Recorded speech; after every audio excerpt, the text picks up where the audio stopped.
जो पाकिस्तान ऑक्यूपाइड कश्मीर वाला ये जो इलाका है, यहाँ पर बड़ी मात्रा में प्रोटेस्ट देखने को मिल रहा था। क्या है कि इस बार का जो प्रोटेस्ट है वो पहले के मुकाबले काफी अलग देखने को मिलेगा और इस बार जो हजारों की संख्या में लोग सड़कों पर उतरे, उन्होंने बेसिकली पिछले 70 साल का जवाब मांगा कि पिछले 70 साल में पाकिस्तान की जो सरकार है, जो इस्लामाबाद से हुकूमत कर रही है, वो वहां के लोगों के लिए क्या की। या आप देख सकते हो खबर, enough is enough, thousands in POK erupt in protest against Pakistan government. इसको थोड़ा सा डिटेल में हम समझेंगे कि एग्जैक्टली हो क्या रहा है। यहाँ पर इस बार 32 जो एजेंडा है उसकी मांग कही जा रही है, वो सब कुछ मैं आपको बताऊंगा। चलिए आगे बढ़ते शुरुआत करते हैं। सबसे पहले थोड़ा सा बैकग्राउंड देख लेते हैं। क्या है कि जो पाकिस्तान ऑक्यूपाइड कश्मीर की हम बात करते हैं ना, ये बेसिकली जो आप एरिया देख पा रहे हो, यहाँ पर मुजफ्फराबाद हो गया, पूंछ वाला पूरा कुछ इलाका हो गया, क्योंकि भारत की तरफ से ये वाला पूंछ हो गया, फिर इधर है आपका कोटली हो गया। तो ये जो इलाका है इसको ये लोग कहते हैं आजाद कश्मीर। पाकिस्तान जो है इसको आजाद कश्मीर कहता है और ऊपर वाला गिलगित बल्तिस्तान आप सब जानते ही हैं। तो क्या है कि जो पाकिस्तान ऑक्यूपाइड कश्मीर है ये हमेशा से ही पॉलिटिकली सेंसिटिव रीजन रहा है। ऑल्दो मैं आपको बता दूं, पाकिस्तान इन एरियाज को दिखाता है कि ये सेल्फ गवर्न पर है, मतलब कि यहाँ पर जो भी डिसीजंस वगैरह लिए जाते हैं वो वहां के लोगों के द्वारा लिए जाते हैं, ऐसा पाकिस्तान दिखाने की कोशिश करता है। बट रियलिटी ये है कि ऑलमोस्ट हर एक चीज, मतलब चाहे वो पॉलिटिकल हो, सिक्योरिटी हो, इकोनॉमिक डिसीजंस हो, हर एक चीज इस्लामाबाद और साथ ही साथ जो पाकिस्तान की मिलिट्री है वो उसको कंट्रोल करती है। और पिछले कुछ दशकों से जो लोकल ग्रीवियंसेस हैं वो सुनवाई नहीं हो रही है। मतलब लगातार यहाँ पर लोग जो हैं आग बबूला हो रहे हैं कि यहाँ पर उनको जो राइट्स मिलने चाहिए, जो लैक ऑफ डेवलपमेंट है, रिसोर्स का एक्सप्लॉयटेशन हो रहा है, वो सही नहीं है। और फाइनली इसी की वजह से आप देखोगे 2025 में इस साल जो है one of the largest anti government movements PoK के अंदर रिसेंट मेमोरी में आपको देखने को मिलेगा। और ये डायरेक्टली जो प्राइम मिनिस्टर है शहबाज शरीफ, उनके खिलाफ ये प्रदर्शन देखने को मिल रहा है। ये जो पूरा प्रोटेस्ट है मैं आपको बताता हूँ, यहाँ पर हजारों की संख्या में जो लोग हैं वो सड़कों पर उतरे, जैसे मुजफ्फराबाद, मीरपुर, कोटली, रावलकोट, इस तरह के कई जगहों पर आपको देखने को मिलेगा। मतलब ऑलमोस्ट पीओके के हर इलाके में लोग जो है वो सड़कों पर उतरे हुए थे। और यहाँ पर क्या है कि जो मूवमेंट है पूरा वो अवामी एक्शन कमेटी AAC के द्वारा लीड किया जा रहा था। और ये basically coalition of civil society groups है, लोकल लीडर्स का पूरा ग्रुप है जो इसको आगे बढ़ा रहे हैं। तो टैक्टिक्स यहाँ पर यही थी कि एक तो बंद किया जाए, मतलब जो मार्केट्स वगैरह है उस पर शटर डाउन किया जाए, और व्हील जैम स्ट्राइक, बेसिकली जो इसको चक्का जाम कहते हैं ना, वो लगाया जाए, और ताकि जो पूरी इकोनॉमिक एक्टिविटी है वो पैरालाइज हो गई इसकी वजह से। जो पूरा प्रोटेस्ट मार्चेज हैं, सिट-इन्स हैं, मतलब धरना देना हो गया, रैलीज निकालना हो गया, वो आपको कई डिस्ट्रिक्ट के अंदर देखने को मिलेगा। और जो पूरा वायलेंस हुआ इन सारी चीजों की वजह से, यहाँ पर कंफर्म कम से कम बताया जा रहा है 2 लोगों की तो जाने गई हैं, काफी सारे लोग यहाँ पर इंजर्ड हुए हैं, क्योंकि पुलिस और पैरामिलिट्री जो फोर्सेस हैं पाकिस्तान की, उन्होंने फायर ओपन कर दिया, बंदूक दाग दी एक तरह से डेमोन्स्ट्रेटर्स के ऊपर, इसलिए यहाँ पर ये जाने गई हैं। और इनफैक्ट ये भी बताया गया कि सिचुएशन इतनी खराब हो गई थी कि इस्लामाबाद से और हजार की संख्या में जो पुलिस है उसको बुलाना पड़ा, पैरामिलिट्री को बुलाना पड़ा, ताकि लोगों को रोका जा सके। और ये जो क्लैशेस हैं, it occurred when law enforcement attempted to break marches. क्या है कि लोग मार्च निकाल रहे थे और उसको ब्रेक करने की कोशिश की जा रही थी, एंड इसी की वजह से वायलेंस देखने को मिला। अब इसको लेकर जो गवर्नमेंट का रिस्पांस है आप देख सकते हैं, जो मोबाइल हो गया, इंटरनेट सर्विसेज हो गए, उसको कट ऑफ किया गया है पीओके के कई सारे इलाके में, जिसकी वजह से यहाँ पर जो मोबिलाइजेशन है वो ना हो सके, जो न्यूज है वो स्प्रेड ना हो सके। ये सरकार की कोशिश है। और एडिशनल सिक्योरिटी फोर्सेस को डिप्लॉय किया गया कुछ अर्बन एरियाज के अंदर। और इसी के लिए आप देखोगे तो लोगों में काफी गुस्सा है। जो आवामी एक्शन कमेटी का लीडर है शौकत नवाज मीर, उन्होंने यहाँ पर पूरा प्रोटेस्ट बुलाया और देखिए उन्होंने कहा ये जूतों से मानने वाले हैं, बातों से नहीं। मतलब कहते हैं ना, लातों के भूत बातों से नहीं मानते, कुछ इसी प्रकार से आपको देखने को मिलेगा कि ये बोलने से सिर्फ नहीं मानते हैं, यहाँ पर इनको जूता मारना पड़ेगा। Our campaign is not against any institution, हम किसी इंस्टीट्यूशन के खिलाफ नहीं है, बट हमें जो फंडामेंटल राइट्स चाहिए जो हमें नहीं मिल रहा है पिछले 70 सालों में, वो हम यहाँ पर चाहते हैं।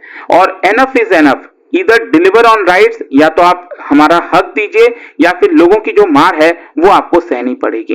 तो आई होप आप समझ पा रहे हो, ये कुछ कहीं ना कहीं बलूचिस्तान वाला जो पूरा मामला था वैसा ही कुछ इसी प्रकार से आपको यहाँ पर भी देखने को मिलेगा। बलूचिस्तान में भी लोगों का यही कहना है कि अल्टीमेटली उनके जो रिसोर्सेज हैं उसको गलत तरीके से यूटिलाइज करके पंजाब के लोगों को फायदा दिलाया जाता है, इस्लामाबाद उसको डायरेक्टली कंट्रोल करता है। वही चीज आपको पीओके के अंदर भी अब देखने को मिल रही है। तो प्रोटेस्टर्स अगर आप देखोगे तो उन्होंने पूरा 38 पॉइंट चार्टर ये इशू किया, जिसको आप कुछ कैटेगरीज में डिवाइड कर सकते हैं। कुछ यहां पर मांग थी पॉलिटिकल राइट्स को लेकर, मतलब जेन्युइन ऑटोनॉमी चाहिए पीओके के अंदर, जो पाकिस्तान ऑक्युपाइड कश्मीर है वो वहीं के लोग अच्छे से गवर्न करें, ये यहां पर ऑटोनॉमी चाहिए, यहां पर इस्लामाबाद से चीजें गवर्न नहीं होनी चाहिए। साथ ही साथ जो आर्बिट्री इंटरफेरेंस है पाकिस्तान की जो फेडरल गवर्नमेंट है, मतलब वहां की सेंट्रल गवर्नमेंट और जो पाकिस्तान की मिलिट्री कंट्रोल करती है, वो कंट्रोल ना करें, ये लोगों के द्वारा डिमांड किया जा रहा है। इनफैक्ट मैं आपको बता दूं कि पीओके का जो असेंबली है उसके अंदर जो टोटल सीट्स है उसमें से 12 सीट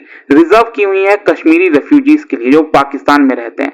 तो यहां पर डिमांड ये भी था कि ये 12 सीट्स को आप हटाओ, आप जानबूझकर इनके थ्रू जो है हमारे ऊपर कंट्रोल लाने की कोशिश करते हैं, तो ये यहां पर डिमांड आ रहा था। फिर नेक्स्ट यहां पर सिविल और ह्यूमन राइट्स को लेकर डिमांड है, मतलब फ्रीडम ऑफ स्पीच नहीं है, असेंबली लोगों को इकट्ठा नहीं होने दिया जाता, पॉलिटिकल पार्टिसिपेशन नहीं होता, एक्सेसिव पुलिसिंग की जाती है, मिलिट्री कंट्रोल काफी ज्यादा है सिविलियन एरियाज में।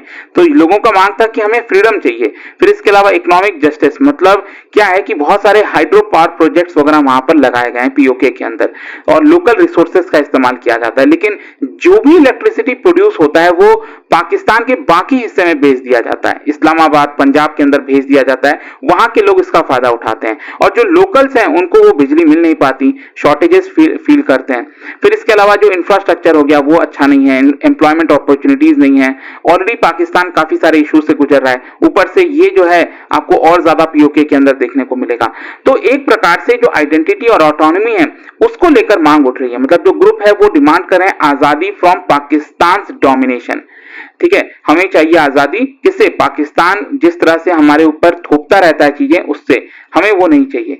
और जो सेपरेटिस्ट अंडरटोन है वो कुछ ना कुछ अब आपको देखने को मिलेगा। फिर इसके अलावा यहाँ पर ये भी मांग है कि जो आटा हो गया वो सब्सिडाइज किया जाए, जो बिजली के दाम है, इलेक्ट्रिसिटी के दाम है वो कम किए जाए, जो कितने सारे रिफॉर्म्स अभी तक नहीं इंप्लीमेंट हो पाए वो सारी चीजों की मांग की जा रही है। लेकिन क्वेश्चन ये आता है कि अभी क्यों, अभी क्या हुआ है? देखो क्या है ना कि अभी पिछले कुछ समय से जो अवामी एक्शन कमेटी और पाकिस्तानी ऑफिशियल्स हैं उनके बीच में जो बातचीत हो रही थी वो कोलैप्स हो गया, जिसकी वजह से यहाँ पर जो गवर्नमेंट है, इससे ये दिखाता है कि जो सेंट्रल गवर्नमेंट है, इस्लामाबाद में गवर्नमेंट बैठी है शहबाज शरीफ की, वो लोकल कंसर्न्स को ध्यान नहीं दे रही है। फिर इकोनॉमिक क्राइसिस, मैंने आपको बताया कि पाकिस्तान ऑलरेडी पूरे इकोनॉमिक क्राइसिस से गुजर रहा है, इंस्टेबिलिटी है और इन्फ्लेशन, अनएम्प्लॉयमेंट, एनर्जी क्राइसिस, ये और ज्यादा पीओके के अंदर फील होता है। फिर इसके अलावा जो रिसोर्स का एक्सप्लॉयटेशन, मैंने आपको बताया कि हाइड्रो पावर, नेचुरल रिसोर्सेज, ये इतनी बड़ी मात्रा में है, लेकिन उसका अल्टीमेट बेनिफिट जो है पाकिस्तान के बाकी लोग लेते हैं और पीओके के जो लोकल्स हैं वो कंप्लेन करते हैं कि उनको इसका फायदा नहीं होता और उनको जानबूझकर गरीबी में रखा जाता है। सिक्योरिटी क्रैकडाउन, मतलब यहाँ पर हैरेसमेंट, पुलिस ब्रूटैलिटी लगातार वहां पर आती रहती है, तो लोग इससे भी परेशान हैं। और सिंबॉलिक ट्रिगर आपको देखने को मिलेगा। बेसिकली अभी जो पूरा प्रोटेस्ट चल रहा था इसमें जो लोग मारे गए, इसकी वजह से बाकी के लोग काफी भड़क गए कि इस तरह से आप कैसे यहाँ पर फायर कर सकते हो। अच्छा, गवर्नमेंट का पोजीशन क्या है इन सारी चीजों को लेकर? जो शहबाज शरीफ की सरकार है वो इसको डिनाई कर रही है। उनका कहना है कि जो छोटे मोटे प्रोटेस्ट हैं ये लॉ एंड ऑर्डर का इशू है, इसमें कोई बहुत ज्यादा ध्यान देने वाली बात नहीं है। ऑफिशियल्स ने अक्यूज किया कि ये एंटी नेशनल ग्रुप्स हैं जो जानबूझकर इंस्टेबिलिटी लेकर आ रहे हैं और इंटरनेट ब्लैकआउट्स वगैरह जिस तरह से किया गया, ये दिखाता है कि सरकार अपना जो नैरेटिव है वो लूज कर रही थी, क्योंकि आप इंटरनेट वगैरह ब्लैकआउट कर रहे हो ताकि जो डोमेस्टिक और इंटरनेशनल कंट्रोल है वो यहां पर ना आ सके।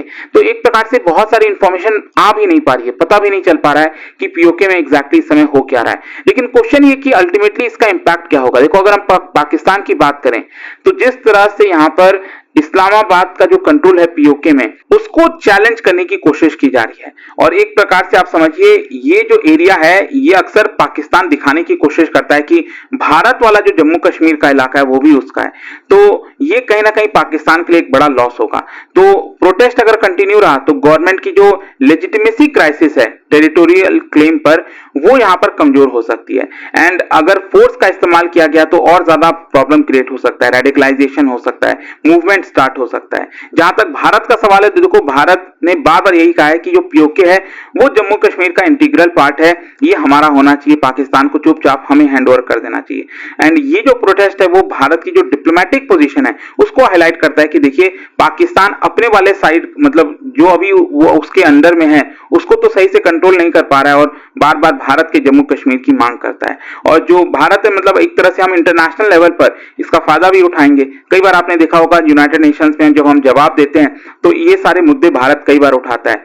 फिर इसके अलावा पूरे रीजन की हम बात करें तो ऑलरेडी जो इंस्टेबिलिटी आ रखी है इस पूरे रीजन में, तो पीओके की वजह से और ज्यादा इंस्टेबिलिटी बढ़ सकती है। जो क्रॉस एलओसी टेंशन है वो बढ़ सकता है, ह्यूमैनिटेरियन कंसर्न बढ़ सकता है, जो सिविलियन कैजुअलिटीज हैं, कम्युनिकेशन ब्लैकआउट है, इसकी वजह से ह्यूमन राइट्स वायलेशंस हो रहे हैं, इंडिपेंडेंट रिपोर्टिंग अच्छे से हो नहीं पा रही है, जिसकी वजह से एग्जैक्ट हो क्या रहा है हमें पता नहीं चल रहा। इसका मैं आपको हिस्टोरिकल कॉन्टेक्स्ट बताता हूं कि ये वाला प्रोटेस्ट अलग कैसे है। 1947 में भारत पाकिस्तान अलग हुए, फिर जम्मू कश्मीर जो है आप सब जानते हैं कि हरि सिंह ने यहाँ पर साफ साफ कहा कि ये हमारा है बेसिकली, तो इंटीग्रल पार्ट भारत का बन गया। 1949 के कराची एग्रीमेंट में जो पीओके पर कंट्रोल है वो पाकिस्तान ने क्या किया, ये कह दिया कि वो पाकिस्तान का है, लेकिन साथ ही साथ ये फेडरल अथॉरिटीज को हैंडओवर कर दिया गया। मतलब सब कुछ ऑलमोस्ट पीओके में जो भी कुछ होता है वो वहां की सेंट्रल गवर्नमेंट कंट्रोल करती है। एंड इसीलिए यहाँ पर काफी लंबे दशकों से मूवमेंट चल रहा है ऑटोनॉमी और फ्रीडम को लेकर, ताकि जो कि उनको अभी तक नहीं मिला।